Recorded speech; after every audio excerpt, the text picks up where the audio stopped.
J'ai jamais vécu comme ça. Je tousse pratiquement plus.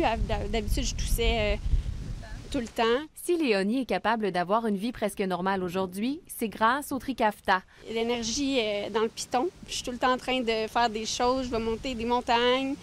Je vais faire du vélo quasiment chaque jour. Je m'entraîne. Avant, son état de santé se détériorait à vue d'œil. J'étais probablement dans mon divan à rien faire, à être essoufflée à rien faire. Le problème, c'est que le Trikafta n'est pas encore disponible au Canada. Léonie est une exception. Justement, il n'est pas accessible par Santé Canada, il n'est pas accepté au Canada en fait. Donc, les critères sont vraiment stricts. Il faut vraiment qu'on soit comme en fin de vie à peu près. C'est comme notre dernière chance pour avoir accès. Donc, le programme, c'est un programme de compassion.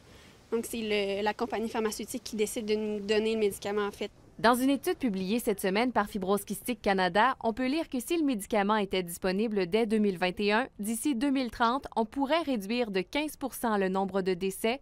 Il a même le potentiel de soigner 90 % des personnes atteintes de la fibrose kystique. Une population qui va utiliser les ressources du système médical versus avoir des gens qui sont capables de travailler. Le docteur John Wallenberg est aussi papa d'une jeune fille qui a malheureusement perdu son combat contre la maladie. Il implore aujourd'hui le gouvernement d'agir rapidement pour sauver des vies.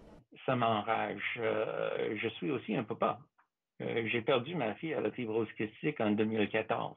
Puis si tu savais que ce drogue-là, ce médicament existait, qu'est-ce que tu feras pas pour avoir accès? Ce serait une tragédie. De son côté, le fabricant du Trikafta ne l'a pas encore soumis à l'approbation de Santé Canada.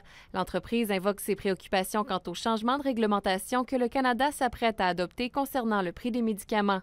Pascale Robitaille, TVA Nouvelles.